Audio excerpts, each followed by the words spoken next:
welcome to the path to the Rugby World Cup 2023. After last week, we talked to Luís Pissarra, Portugal's assistant coach. Today, I have Beka Gorgadze, Georgia's number 8, and as you saw, scored some big tries and big thumps. So everything, a lot of them against Portugal, which is fun every time. Beka, thank you for coming. I hope everything turned out fine with the summer camp and the warm-up matches.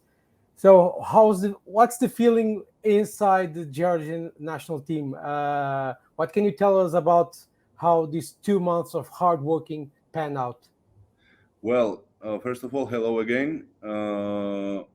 I think right now everyone is in like switch mode. So we put really hard work during the 2 months that we spent in Georgia, and now as the preparation games and the tests are done as well, I think everyone is just looking forward to it. Like 13 days left to that Australia's game. They've been waiting since like 4 years already. So I think everyone is excited, and me personally, because I've been a bit injured for 5 weeks now, I just can't wait. You said you were injured. You missed all test matches on the summer, but you're ready for the World Cup, right? Yes. I was still lucky enough to not have that big injury. Mm-hmm. So I only missed like 3 weeks of training, and then I just started personally with my SNC and my physios and etc. So now, I'm ready, and that's all where I'm waiting. That's all happens in my hand. This isn't your first World Cup, so this is the second. What's the feel like to hear your name once again being called to represent Georgia at the highest level possible in world rugby? It's a huge honor and a huge responsibility to represent your country at such a level. So we all are conscious about that, and we are all honored. So it's up to us to really put that work that we did during the 2 months into like real stuff, which gonna decide what's gonna happen after. So with just 4 games, 4 ballots to fire. So we are just working hard and hoping for the best. The rest we're gonna see after the 7th October. You work hard enough in these last 2 months, but this was 4 years in the making. How do you see Georgia's growth in this last period of time? So 4 years. What do you think improved in your team? Well, I think the stats and facts gonna talk a bit. Like result we had last year, it was first pages of our history. So beating Italy in July and then beating Wales in November, that's been like dream year for us. But no, it didn't come with one click. As you said, it's the work we put since the World Cup, the changes we made, and the team growth we had. Actually, I think it just responds to all that. So now I think the expectations are quite high from all over the world, and especially in our country. And only challenge is to not take it like we should not feel that much weight on us. That's, I think, for me it's one of the biggest challenge. So I think we'll be ready for it. You were talking about 4 battles and we're looking to the 7th of October. So what can we as fans expect from the Lelos in this World Cup? Well, hopefully some surprises. For us, it's to create as much pages of history as we can, of that history books that we started on 10th July last year. So, for us, it's just go there and try to do our best every weekend when we're gonna play. And if it's our destiny to have such a result or other result, we're gonna see it anyway. So for us, it's just focus week by week. We cannot wait at the Wales game on 7th October. First we got Australia, and we're gonna go in order: Portugal, Fiji, and Wales. So that's why I said we're gonna everything, good or bad, we're gonna see after the 7th October. And we are still we are hoping for the best. We are hoping for the best. If I you what are the main strengths of the Lelos right now, what would you say to me? Well, I think the balance we brought, see some talents appeared in our team. So before, if it was like just scrummaging and mauling hard and being physical, now I think the balance is here between backs and forwards because we got great finishers, we got great strength and power in our back line as well, and that's where we started to have results. So I think we can be dangerous in any any area of the game. Yeah. Danger area of a game. When if people want to see it, go to see the highlights against Italy at last summer because you can see how Georgia took the game to another level with those offloads you were talking and those passes. Offloads and like a kicking game. We've been great against Italy, against Wales, so we're gonna be maybe looking forward to it again. And it's all about patience and discipline after. So yeah, that's how if you're gonna beat tier 1 nations, that's how we can beat them. How did you improve so well that offloading game and the dummies? I have seen a ton of videos of you and some other guys of the team. You do dummies, you run with the balls like as any great player in the T1. So how did you train for this? It was because of going to France, or George's mindset completely changed over the last decade? Well, I think it's more of that mindset and that confidence we gained time by time, bit by bit. And of course, it's a skill. You can work on it. You can spend like days working that and get better, of course. But I think the even more important part is that confidence gained, and we saw that against Italy. But before that offload, the hard work we put on a field and the resilience we put on a field, I think it just balance. It's balance between everything, because you cannot win game with an offload, or if you don't have a ball and don't attack, you cannot make that offloads either. So it's all about trying that confidence between each other and as a group after, as team, and then just execute it. You were talking about the summer camp, how hard it was to you and the team. Can you explain to me what was the main focus of it? Was very physical, not that physical, much scrummaging? What was it? Tell us about No, it was, well, compared to 2019, actually, the good point was that every physics we were doing, so it was really physical. It was quite hot in Georgia, so it was tough physically and mentally, surely. But the good point was that everything we did, and most of the things we did, it was with the ball. So we had the touch with the ball like most of the time, which we probably didn't do enough in 2019, So instead of running just lines, we put the ball in, get some game time in, and I think we proved in that as well. And the rest, it just when looking backwards, it goes so fast, but in the week you are just exhausted, So I think we should be thankful to whole staff and whole players and whole team, squad, because of that work we had, and now it's all about us to try to put it on the field one more time. And you were talking before about the Italy and Wales wins. Can you tell us how, when the referee called for the end of the match against Wales, how did you feel? What was the first thing that came out to your mind? Can you explain us how it was those 10 seconds after everything was done? I think it's almost like blackout, First of all, it doesn't feel real. Like especially that Wales game, we were feeling even more and more confident when the time was going away. Like in second half, I don't know, we just felt it. Like you could feel it between the players. The atmosphere changed, and it was like we actually can do it.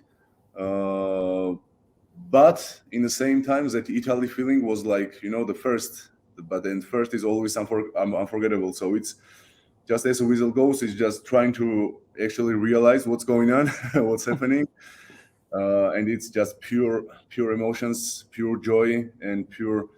I don't know, that hard work paid off. So it's like even now I'm having the goosebumps. So it's such a great feeling that we're gonna live and die with that. So yeah, it's amazing. So it's for us now on us now that we one more time we have that chance to continue and create that history. So yeah, hopefully we're gonna make ourselves and the whole country proud. You about those wins. There's one guy that helped you a lot to achieve it, and we don't know much about him, and we should. Is Levin Maisashvili. Can you tell us a bit how it is to be a player of the Georgian head coach? How is it like with you as a team? Can you explain to us a bit? When I say that team grew since 2019, so since Levin joined as head coach, 2020 we were lost. Then COVID started, like completely, like hopeless situation. And the way he and us as collective, we managed those times and prepared for the eight nations in 2020 after like nothing. Team was basically all the players playing in Georgia. They was basically training for nothing, because we didn't know what was coming. So to be able to prepare that and keep the team together, and now looking backwards to see where we are now, it's a huge job done, And well, I think the result again says it all. So it's huge respect to him and to the whole staff from players from us, and hopefully we can keep creating those amazing moments. Amazing moments. Can you tell us how was it to play in your first ever World Cup? Were you expecting to have the call back then? And how was it to march on the field to the first time in such a spectacular event? Yeah, for the first time, and I think it's gonna be same every time. But the first is always, as I said before, always the most amazing, maybe. Uh, well, it's kind of dream for us, actually. It's like preparing the Olympics or anything in the great sport. So to get that opportunity and actually participate, yeah, it's such a bliss. So I was honestly, I was proud. I was quite happy to be next to that great players that we had, especially in 2019. And I also did that 2015 World Cup prep, but I was too young to be to be picked maybe. But I already had some experience with me, and for me it was all about try to do my best to bring all that in 2019. But behind that was also really tough preparation. I'm talking about myself, which I didn't take it well maybe. So arriving at a World Cup, I wasn't feeling that confident and like that good physically and mentally. So it was a bit tough, to be honest, and the result wasn't great either. So I think it was really big lesson for me personally and for team in 2019, and to be in a almost same group. I think it's a massive opportunity for us to show the world what we are actually able to do. So yeah, now it's a game on. Well, the World Cup is going to be in France, where you play at the moment. So, what's like to play in such rugby culture? Because the stands are almost at every match full. It's a big party. So, from a player point of view, can you explain to us how it's to play in France? Yeah, like most of us, and me personally. So getting in France when you are 18, like you are spending half of your life in that place, and especially in the region we're gonna play. So it's gonna feel.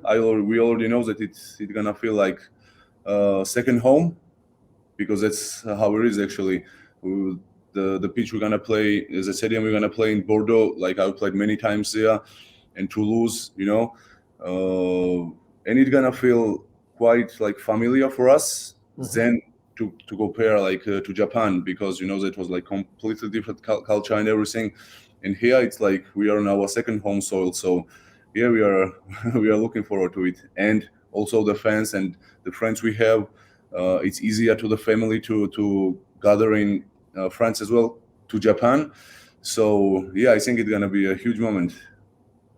Huge moment. And tell me, so I asked this last week interview to Luis Pissarra if you could tell us a goal inside the team. Can you reveal us any goal for the Georgian national team that you can tell us? If you can't, there's no problem. But if there's a goal like winning 3 matches, 2 matches, a win against this team or something like that, please reveal. If you can't, there's no problem. I'm going to say just one thing, and I'm going to repeat the other. So one thing is the ultimate goal for us is to be qualified for the next World Cup, So it means that two victories.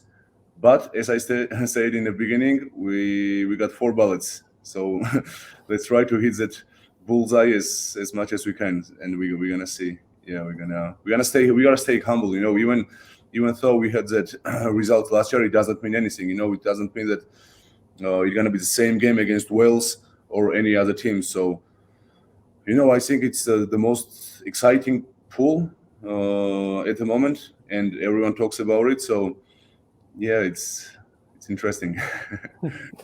One last question before we go to what I call the lightning questions. Some countries, when they are in the scrum, the number 8 says some words. In French, it's avant, avant, avant, ou allez, allez, allez. But in Georgian, what do you say to your teammates? There's any type of word, any command that you keep saying? Because normally the Georgian pack just drives, and it never stops. So, reveal us. Yeah, the call when we are moving forward, it's Lelos. That's our name. That's our. And so yeah, but before the scrum, like my goal and I don't know how to say, like, I have to encourage them. I have to call them out, to stay as 8, work together, and to do our best. So. Yeah, once we're moving forward, it's always easier. That's true. Well, when you move forward, nobody can stop you, like we saw against Wales. Beka, just to finish, I'm going to ask you some quick questions. So, best Georgian dish. We don't know much about Georgian culture here in Portugal, but I would love to know best Georgian dish for you. For me, well, I think to introduce our country, I'm going to say Hingali. Okay. Yeah. Should I? If you can explain to us what it is. Well, it's actually the dough with a mixed meat inside of that, which is boiled and becomes that. I don't know how to explain. Like. And you go to the oven? No. You boil it. Boil it. Okay, and put in the dough. Okay, that's. Yeah, and that meat inside of that with juice. And they're like, you cannot eat with like knife and fork, You got special technique to eat that, and maybe you'll have a chance to one day try it in Georgia. I hope so. What's the special technique? It's with the hand?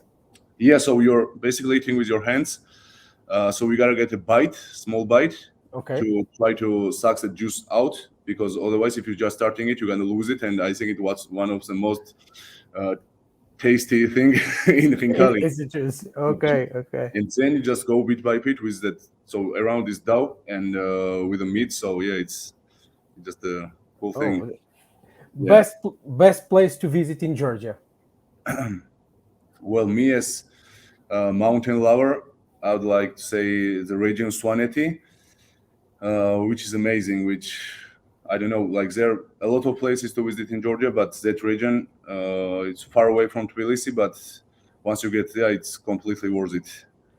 So, okay, so it's for the mountaineers and the landscapers. Okay, nice. Also, you can ski there. Lots of new stations are coming, and like 3 or 4 are already there. So it's an amazing place. Okay, inside any team, there's always that harsh tackler in the team that no one likes to face. Is it you, or is it another guy from Georgia? No, I think it's Georgi Tutskiridze. Yeah. Oh, so nobody likes to go one-on-one with him in training? No, in training we try to still take care of each other. So yeah, he's for me, he's our best tackler. Most funny guy in the Lelos. Sarinadze. Okay. Yeah, Beka Sarinadze, I would say. At the moment, he's he's on the pole. And the most serious. Most serious. Wow, that's a good question. I actually never thought about it. It's a hard one. I would say the captain, but sometimes Marab Sharikadze, normally when he smiles, and he smiles a lot, must No, be he's smiling quite a lot. I don't know. Well, that's a good question actually. The most serious guy, so one which never smiles. Yeah, one never smiles, or always with that that face that. We don't have such a player. Oh, that's good. Okay, that's good to know. Okay, can you define Well, in maybe three? I would say Lasha Jayani. Lasha Jayani. Jaini. Okay. So you can't make a joke that Jaini gonna laugh, right? He's like No, you serious. can't. But most of all, he's with this serious face, you know. That's Yeah, cool. that face. Can you define in 3 words what means to be a Lelos international? Well, I think I'm gonna repeat what I said before. So it's first of all pride, responsibility, and I think joy as well. Yeah. Those are great 3 words. Your favorite game that you played for the Lelos? You might say Italy or Wales, but was there any game that still stuck in your side of your head in the day? Well, there is that always first. But if you're gonna take out those big games, I think one of the memorable games I played was, well, first of all, my first test, but especially in 2017 when we played against Russia in Georgia, and the crowd was like 55 or 57,000 people. That was like wow. For me, it was like unbelievable moment. Yeah. That's a good one. And to finish things off, last message for the fans at home in Georgia, and for the fans going to be in France following the Georgian team. So, last message. Well, last message. I think I'm gonna say huge thanks from the beginning for the beliefs they already have in us, and they always got our back, and they're always cheering on us, even if it's loss or victory. So, well, hopefully one more time we're gonna make them proud, and we're gonna do our best for them. So let's go for it together, all together. Oh, that's a very good word. Okay, so thank you, Beka Gorgadze, for coming to the show. I hope to see you there and interview in person when the game starts, and I hope that you do something very special like you did in July last year and November, so fans can never shut up about Georgia again. So we talk to Lelos till the end of times. Yeah, Okay, thank you. And for the invitation, and yeah, bye to everyone. Okay, bye. Thank you, and see you at the next show. Yeah, thank you.